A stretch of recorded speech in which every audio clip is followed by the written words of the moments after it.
Once upon a time in a small village, there lived a young woman named Obialugo. "I cannot settle for less," she would say every morning. "I am too pretty to settle for a low-class man. I will wait for my Odogwu, the man who doesn't even exist yet." Only the Odogwu deserved her beauty. That was Obialugo's favorite line, her morning anthem, and her lifetime slogan. She looked different from other village girls. Some even said she was not as pretty as the others. The villagers called her the least beautiful lady in the village, but Obialugo believed she was as beautiful as the moonlight. What made her different was her very high taste when choosing a man. Her mother, a poor widow, tried hard to speak to the village men about marrying her daughter, but Obialugo always said, "Mama, stop wasting your time begging these village men to marry me. My Odogwu will come and ask for my hand in marriage." Her mother will sigh and walk away. Every day, Obialugo went to the village river, adjusting her tight dress, swaying her waist and fanning her face as though she were Miss Nigeria. Even though the only audience she had was the sheep and chicken passing by, she walked proudly to the village square, as if she were the princess of the land. The village men, sitting at the palm wine joint, would laugh and mock her as she passed. "See Miss Universe passing," they would shout, but Obialugo never saw them as her class or men she would marry. She would hear their insult but never minded.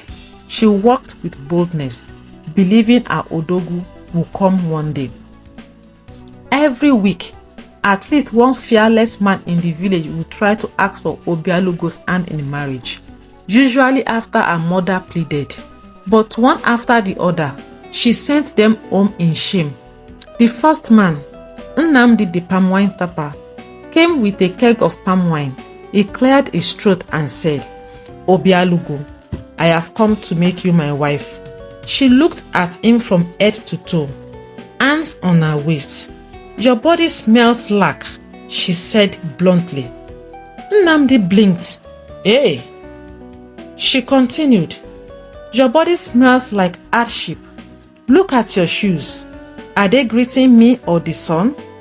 I can't marry a man whose body odor greets people before he does." Poor Nnamdi picked up his keg of palm wine and left. The next morning, he was spotted drinking palm wine under the mango tree, grumbling to his friends, "See the person I wanted to help. Let her go and marry a so-called Odogwu. Let's see how that will end." The next suitor was Ifeanyi, the fisherman. He arrived dressed in his finest wrapper, carrying a catfish in a calabash. "Obialugo," he said with a wide smile, "I've been casting my net for love, and I finally caught you." Obialugo stepped back dramatically and waved her hand in front of her nose. "Stop talking," she said. "Your mouth smells like yesterday's fish market. I can't marry a man whose breath can drive away mosquito." Ifeanyi stood there embarrassed, clutching his fish. Even the fish seemed disappointed. By the third week, the word had spread throughout the village. Obialugo's high standard had become the talk of the town. Everyone was talking about it. Some maidens whispered, "I feel sorry for the men proposing to her." Another murmured, "Between her and them, who is supposed to be the one settling?" Even the women in the market couldn't stop gossiping. "Who would even marry that ugly thing? She's lucky any man is still interested," one woman scoffed. But Obialugo's mother didn't give up. She continued to plead with men to marry her daughter. She knew time was not on her side, and with her looks, finding a husband would be hard. The next day, Emeka the carpenter decided to try his luck. His friends warned him not to go, but he insisted. "She doesn't have a choice. She will accept me." He approached Obialugo, holding a flower from Mama Nkechi's fence. "Obialugo," he said nervously, "I know you are waiting for your Odogwu, but maybe I could be the one." Obialugo folded her arms and looked down at his slippers. "Do you own a motorcycle?" she asked. "No, but I have a wheelbarrow," he replied. She exclaimed, "A wheelbarrow? So you want me to sit at the back while you push me around the village like freshly harvested cassava? Abomination! At least get the motorcycle before I can even think of breathing near you." Emeka walked away in shame. By now, the entire village believed Obialugo was under a strange charm that made her see the world differently. Even the chief's wife once remarked, if pride was palm oil, Obialugo's head could fry plantain all by itself. But Obialugo didn't care. She continued to walk proudly with her head high, swinging her waist like a queen on a runway, boldly declaring, "I cannot settle for less. I am too beautiful to settle for just any man. Only the Odogwu deserve my beauty." Meanwhile, the women at the stream whispered, "Which beauty? Which Odogwu will even settle for this walking corpse?" One evening, as the sun dipped down behind the hills, another man approached, Obina, the shoemaker. He was kind, respectful, and humble. Unlike the others, he didn't come because Obialugo's mother pleaded. He genuinely loved her. He brought her coconut and roasted corn, the thing she liked. Smiling softly, he said, "Obialugo, I may not be rich, but I have a good heart." Obialugo rolled her eyes. "Good heart? Will your good heart buy me a car? Will it build me a house? You are not my class. I am waiting for my Odogwu, the man who will drive me in SUV, smelling imported perfumes." Obina sighed and left quietly. The villagers laughed, saying even Odogwu himself would fear him. That evening, her mother sat in front of the yard, holding a small mirror in her hand. "Obialugo, come here," she said. Obialugo walked gracefully like a queen and sat beside her mother. "My daughter," her mother began, "look into this mirror. See yourself clearly. You are not getting any younger. You are not as beautiful as the other maidens." Obialugo took the mirror and gazed at her reflection. "Mama, I don't know what you mean. Can't you see the beauty I see? I won't settle for less. When my man comes, I will settle down." Her mother cut in sharply. "Stop it, Obialugo. Which Odogwu are you talking about? I have brought many men to this house, and you have turned them all away. No wealthy man will want to marry a village girl with your looks. I want you to marry the shoemaker. He truly loves you and will make a good husband." Obialugo said nothing. She stood up and returned to her hut. That night, sleep would not come. Her mother's word echoed painfully in her mind. The next morning, she bathed and did her makeup as usual before heading to the village square. She settled under the shade of a large iroko tree. "I will wait here," she declared. "Any man who comes to this village in a car will see me first. I will bring my Odogwu home and prove my mother wrong." Weeks turned into months. Every evening, Obialugo went to the village square, sitting under the big tree. Then, one afternoon, it happened. The air seemed to shift. The goats fell silent, and even the palm trees appeared to stand still. From afar came a roar of a motorcycle. Broom, broom, broom. Obialugo sprang to her feet, breathing fast and holding her chest. "It is him," she whispered. "My Odogwu has arrived."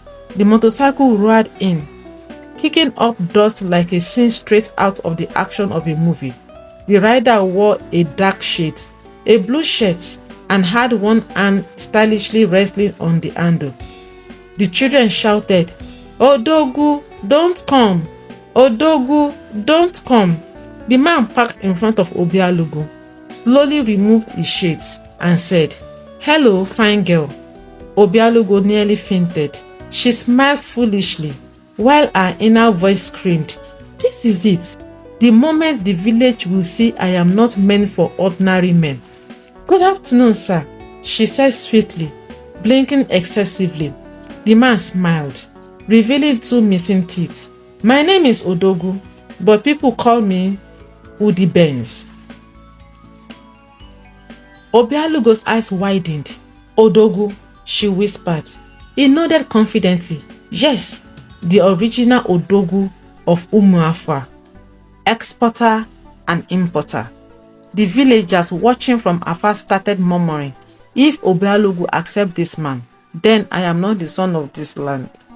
Suddenly, Odogwu pulled out his phone.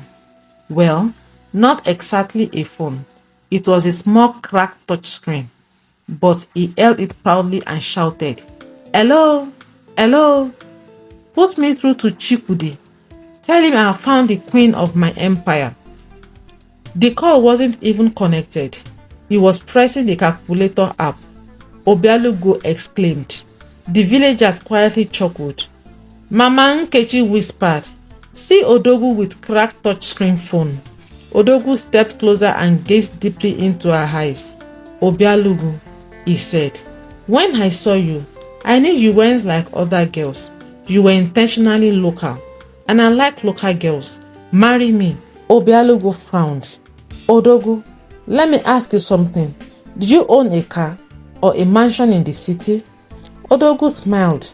No, I don't own a car. And I don't have a house either. I live with my uncle in Onitsha. Even the motorcycle I'm riding, my uncle bought it for me to use in my Okada business. Obialugo asked, You mean you don't own anything?